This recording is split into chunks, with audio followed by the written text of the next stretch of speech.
Welcome to a Clincheck study again. It's been a long time, but I wanted to show you this case. It's a very simple, looks like a very simple case, but it's interesting for a few reasons. So first of all, we can explain that facially this patient didn't have any concerns. The main problem that she didn't like was the rotation of the lateral incisors, the lack of overbite, some crowding. As you can see, there definitely is crowding on the lower arch,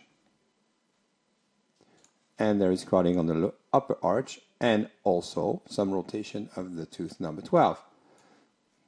The plan was to basically rotate this tooth back into position the low incisors and retract them because we wanted to create some overjet, extrude the incisors to also get some overbite, pretty much maintain the posterior occlusion because it's very acceptable. And to do this, Invisalign suggested this Clincheck that had about 15 trays on the upper, 11 on the lower, and was using some extrusion attachments here on the on the 21 and 22, and had some extrusion attachment added at tray 11 on tooth number 11. No rotation attachments on tooth number 12. And the idea was to create some overbite and to get some overjet. At tray number 6 you had interproximal reduction, and if you see or you look from the posterior area, you'll notice that there is some movement. This molar could have been corrected probably a bit better in the area of the posterior teeth, and you can see here that not much is happening except for some uprighting on the lower dentition. So what happened is the patient after tray number 8 was losing traction in this area. So what we did a warranty, or you do this when the trays are not fitting properly anymore, and this is where we were at the time. You can see that we got some correction of the rotation, but it's still not really good. The overbite is not doing very well, so we are basically in the middle of treatment. And one mistake was made, which we don't do anymore at McGill, is we took the impression with the attachments in place at the time. You can see that the impression doesn't pick up the attachments really well. It's kind of fuzzy. There is some wear, and obviously Invisalign being an active company, we may have had other attachments, and you can notice that they added some attachments on this premolar, this canine, and this premolar to help probably for the anchorage to get better extrusion of the anterior teeth. So that was after, I think it was 7 or 8 trays. That was the look of the lower arch. And again, they asked for more interproximal reduction, some round tripping of the dentition, and you can see that the arch is actually now getting a little bit more rounded and has a better shape after 11, so that's 12 trays. So added to the 8 would be 20 trays. So we accepted this refinement, or this new warranty they call it.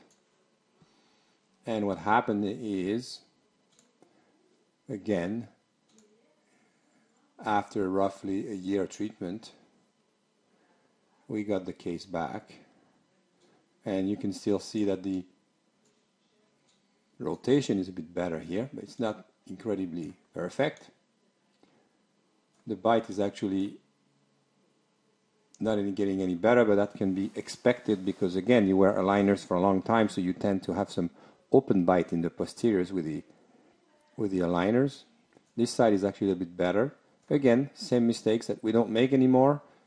As a rule now, every time we take a Invisalign impression for refinement or non-tracking, we remove all the attachments. And now we have a rotational active attachment on the 11, and we're getting, let's look at the lowers. You see that the lowers have improved dramatically. It's way better. So at least we got something pretty good. We still need a few trays to finish off the alignment. You can see that here. So this was the 0, 1, and it has 4 liners. So in order to create more overjet, we retracted the incisors slightly more, but there was not a big amount of work left to be done on the lower, so at least we had that done.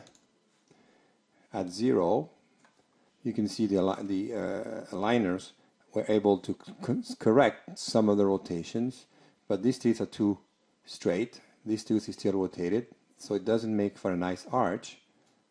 So now we are asking for a rotation. And you'll see that with the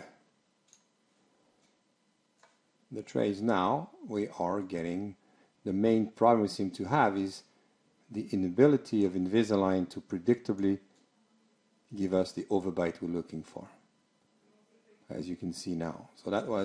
So we are going to correct it by extruding the lower incisors and extruding the upper incisors. And this is where now the patient is standing. So I wanted to show you this case because, and I will probably have the finished product. First of all, remember, remove the attachments when you want to do a refinement. Overbite seems to be a problem, and we have some extrusive problems with this case. Even if, according to Invisalign, closing the bite in open bite cases is easy because of the aligners being between the occlusal surfaces of the posteriors. But I just showed you a case that where the patient was very compliant. I think we didn't do so bad on the Clincheck predictions. What has happened is I think the trays were not capable of delivering the overbite corrections we were wanting. So I will show you the case soon, finished hopefully. But that was a little bit of some tricks we could apply to Clincheck. So my first trick is remove attachments when we do refinements, overcorrect for rotations, and overcorrect for overbite. Thank you.